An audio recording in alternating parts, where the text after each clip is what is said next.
Հարգարժան պարոն նախագահ, այս տարի առաջին անգամ մասնակցելու եմ խորհրդարանական ընտրություններին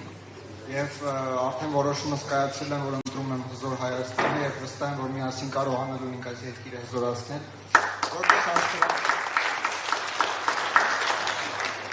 Որպես աշտարակցի երիտասարդ կոչ եմ անում բոլոր համաքաղաքացիներիս եւ աշտարակցի երիտասարդներին ակտիվ մասնակցություն ունենալ մեր հայրենիքի ազատագրական պայքարում։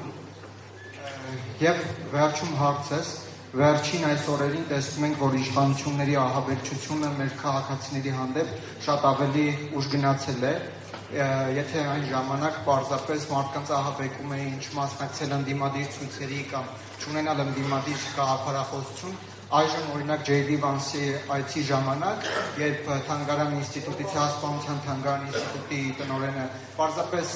գիրք էր նվիրել Ամերիկայի փոխնախագահին, դա մեծ սկանդալի առիթ դարձավ, իսկ հետագայում տնօրենը հեռացվեց իր աշխատանքից։ Մենք ինչպես կարող ենք որպես պայքարող քաղաքացիներ, աջակիցներ այս գաղափարախոսությանը պաշտպանել բոլոր նրանց, ովքեր ինչ-որ կերպ փորձում են բռնանալ մարդկանց կարծիքին կամ չեն թողնում նրանց ունենալ հայրենիք։ Իդեպ այդ գիրքը պետք է նվիրել վերսի հենց վարչապետը։ Նշանակ։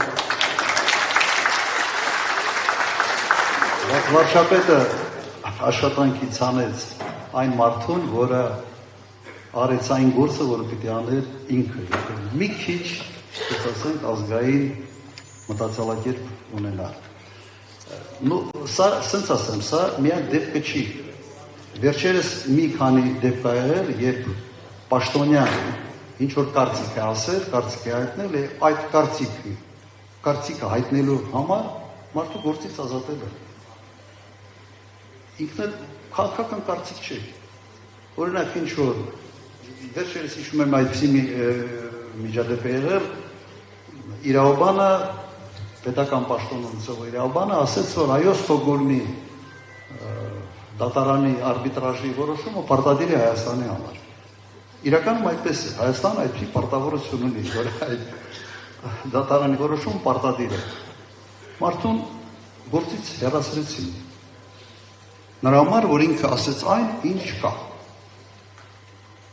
Ես ուղղակի բերեմ մի օրինակ, եւ այն ժամանակ, եթե հիշում եք, վարչապետը ասեց, որ կառավարությունը ես եմ, եւ որը պետական աշխատող իրավունք ունի գնալ հակառակ կառավարության կարծիքին։ Թեկուզ նույն կառավարությունը ստորագրել է համապատասխան պայմանագրերը, որոնցով ճանաչում է Ստոկգոլմի դատարանի գերակայությունը, որոշումների գերակայությունը։ Ես մի օրինակ բերեմ Գերմանիայից։ Մոտ մի 3-4 ամիս առաջ Գերմանիայի սոցիալական հարցերով պատասխանատու նախարարը, անունը նախարարության մի քիչ այլ է, լուրջ քննադատության ենթարկեց վարչապետին, Մերցին։ Շատ լուրջ քննադատության, որովհետև նա ինչ-որ գաղափարներով հանդես եկավ, որ այդ նախարարի համար իր ոլորտին վերաբերվող գաղափարները անընդունելի են։ Մինչ այսօր այդ նախարարը աշխատում է եւ որևէ մեկի մտքով չի անցել եւ վարչապետ Մերցի մտքով չի ասել, որ մտքում չկար, որ ինքը կարող է ասել, որ կառավարությունը ես եմ։ Այդպիսի մոդել չի կարող լինել։ Նույնիսկ պետական պաշտոնյային կարծիք հայտնելու համար ուղղակի աշխատանքից ազատելը մի կարծիք, որը կապ չունի քաղաքական հարցերի հետ։ Ուղղակի կապ ունի իր ոլորտի հետ, եւ եթե ինքը ունի մասնագիտական արժանապատվություն, ինքը ասում է այն, ինչ մտածում է, կամ այն, ինչի գիտելիքները թելադրում ինքը պարտավոր է ասել։ Ցավոք մենք հայտնվել ենք այսպիսի վիճակում։ Մեկ մարդ իրեն համարում ամեն ինչի մասնագետ, մսով ճաշի, չգիտեմ ինչի, ամեն ինչի մասնագետ է համարում եւ բոլորը պետք է խոսան միայն այն դիրույթում, որ այդ մարդը նախանշում է իրենց համար։ Սա մի խայտարակություն է, սա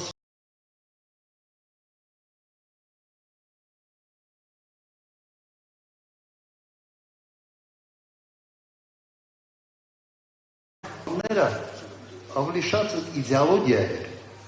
որ ասում էր այստեղից ստեղ, բայց այդ ազատությունը այդ բանի մեջ, այդ միջանցքի մեջ մարդիկ ունեին։